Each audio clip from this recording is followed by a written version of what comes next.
हुजूर अलैहिस्सलाम का नूर मुबारक हज़रत आदम से चल करके हज़रत अब्दुल्ला की पेशानी में आ गया था और ये दुनिया में मशहूर हो गया था, शोहरत फैल गई थी, दुनिया वालों को मालूम हो गया था कि अब अब्दुल्ला के बाद में पैदा होने वाले मोहम्मदुर रसूलुल्लाह हैं। अब ये सिलसिला आगे नहीं बढ़ेगा, अब यहाँ के बाद मोहम्मदुर रसूलुल्लाह दुनिया में तशरीफ़ ले आएंगे। अज़ीज़ान गिरामी, जब ये ख़बर फैल चुकी थी कि अब्दुल्लाह की गोद में आमिना के घर में मोहम्मदुर रसूलुल्लाह पैदा होने वाले हैं, तो हज़रत अब्दुल्लाह के कत्ल करने के इरादे से मुल्क शाम से 70 यहूदी जहर में डूबी हुई तलवार लेकर के, नंगी नंगी तलवार लेकर के मक्कतुल मुकर्रमा चले गए थे। और मक्का शरीफ के जो वादियाँ हैं, मक्का शरीफ के इर्द गिर्द जो वहाँ की झाड़ियाँ हैं, तो वहाँ के जंगलात हैं, उनमें वो तलवारें लेकर छुपे हुए थे कि हज़रत अब्दुल्ला किसी दिन शिकार को आएंगे तो हम उनका कत्ल कर देंगे। समझे? तो इन यहूदियों ने हज़रत अब्दुल्ला रज़ी अल्लाह ताला अन्हु को कत्ल करने की पूरी कोशिश की, लेकिन जिसे अल्लाह बचाए, जिसकी हिफाजत अल्लाह करे, उसे दुनिया मिलकर मार नहीं सकती, नहीं मार सकती। जिसे अल्लाह बचाए उसे कोई नहीं मार सकता, और जिसे अल्लाह मारे उसे पूरी दुनिया मिलकर के बचाने की कोशिश करे, लेकिन बचा नहीं सकती। यही यहूद व नसारा कौम है जिन्होंने हुजूर अलैहिस्सलातु वस्सलाम के साथ जंग और क़िताल किए। यही यहूद व नसारा हैं जिन्होंने अल्लाह के बरगुज़ीदा बंदे अंबियाए किराम को अपने अपने गाँव से निकाल दिया था, जिन्होंने धमकियाँ दी, डराया था। यही यहूद व नसारा है जिन लोगों ने नबियों का कत्ल किया। यही यहूद व नसारा कौम है जिन्होंने हज़रत ईसा अलैहिस्सलातु वस्सलाम अल्लाह के पैगंबर हैं, उनको भी कत्ल करने की कोशिश की। यही यहूद व नसारा हैं जो आज मुसलमानों का किबला अव्वल बैतुल मुक़द्दस पर हावी होने की कोशिश करते हैं, और वो मुसलमानों से छीनने की कोशिश करते हैं, उस पर वो अपना कब्ज़ा जमा रहे हैं।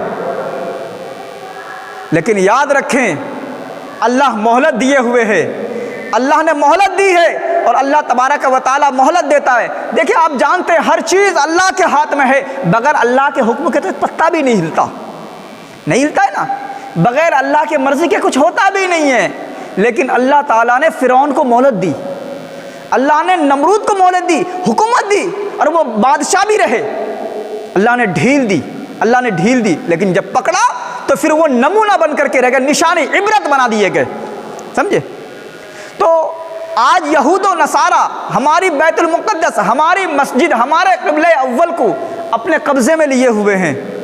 तो ये बड़ा अफसोसनाक मकाम है कि ये आज अपनी ताकत के बलबूते पर, ये आज अपनी लड़ाई और दंगाइयत के वजह से आज कत्ल व गारत कर करके, हालांकि मुसलमानों ने ही इन्हें जगह दी थी रहने के लिए, मुसलमानों ने अपनी ज़मीन दी थी रहने के लिए, तरस खाए थे इनके ऊपर, लेकिन ये तरस खाने का नतीजा ये हुआ कि यही लोग आज जब इनकी तादाद बढ़ी, जब इनके पास ताकत आई, तो यही लोग, हमने सहारा दिया था, हमने हाथ दिया था, आज ये हमारा गिरेबान पकड़ने लगे। और वो बैतुल मुक़द्दस जो नबियों की आराम गाह है, ये वही बैतुल मुक़द्दस है जहाँ अक्सर अंबिया किराम मदफून हैं। यही वो बैतुल मुक़द्दस की सरजमीन है जहाँ पर जब अल्लाह के प्यारे रसूल मोहम्मदुर रसूलुल्लाह सल्लल्लाहु अलैहि वसल्लम को मेराज हुई, तो आपको पहले बैतुल मुक़द्दस मस्जिद अक्सा ही ले जाया गया, और वहीं पर नबियों की जमात मौजूद थी, और हुजूर अलैहिस्सलाम ने अंबिया की इमामत वहीं कराई थी। यही वो बैतुल मुक़द्दस की सरजमीन है जहाँ पर फरिश्ते कतार दर कतार हाज़िरी दिया करते थे। यही वो बैतुल मुक़द्दस की सरजमीन है जहाँ पर सबसे ज़्यादा अंबिया किराम के मज़ारात मौजूद हैं।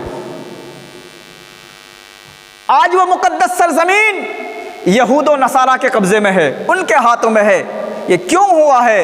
ये सब हमारे ईमान की कमज़ोरी है, ये सब हमारे ईमान की कमज़ोरी है। अगर आज मुसलमान नमाजी बन जाए, अगर आज मुसलमान सच्चा नबी का ग़ुलाम बन जाए, तो वो दिन दूर नहीं कि इस्लाम का झंडा बैतुल मुक़द्दस पर भी लहराएगा।